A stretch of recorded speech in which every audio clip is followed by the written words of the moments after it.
नमस्कार स्वामी भक्तांनो, मी समर्थ. आजची कथा फक्त देवाची नाही तर पूर्ण विश्वासाची, संपूर्ण भावाची आहे. एकदा एका दाट जंगलात एक संत कुटी बांधून राहत होते.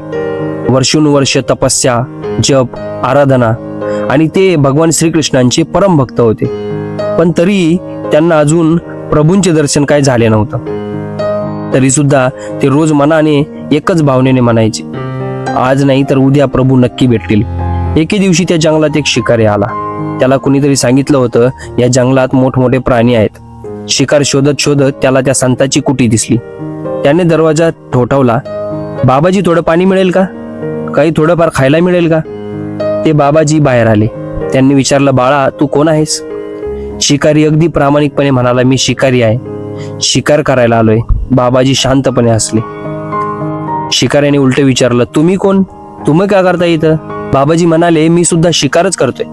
शिकारी चकित झाला. काय, तुम्ही पण शिकारी?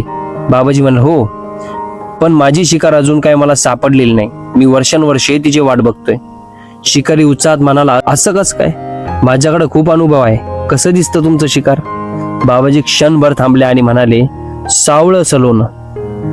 त्याचा कलर सावळा आहे. डोक्यावर मोर पिसांचा एक मुकुट आहे. हातात त्याच्या बासरी आहे आणि प्रेमानं भरलेली नजर.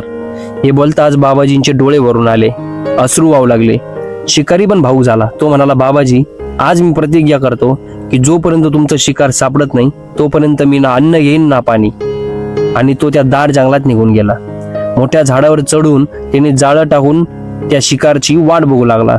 1 दिवस, 2 दिवस, 3 दिवस, भुकेला, तहानलेला आणि डोक्यात फक्त एकच विचार, तो शिकार दिसावा. 4था दिवस उजाडला आणि तेव्हा जसं बाबाजींनी वर्णन केलं होतं तसंच रूप स्वतः चालत चालत आलं. ते स्वतः भगवान श्रीकृष्ण. आणि स्वतःहून त्या जाळ्यात अडकलं. शिकाऱ्याची झोपच उडली. मिळालं शिकार.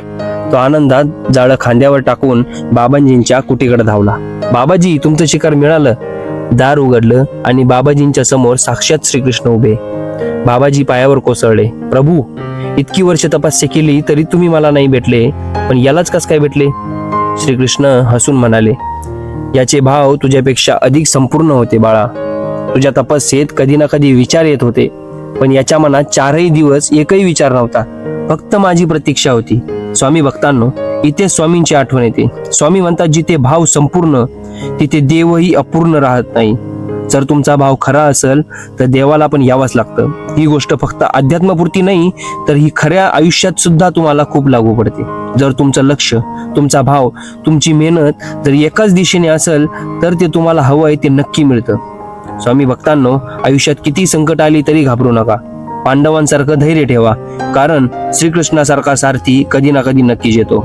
अशाच मनाला भिडणाऱ्या कथा जर तुम्हाला ऐकायच्या असतील तर आपल्या चॅनलला सबस्क्राईब नक्की करा.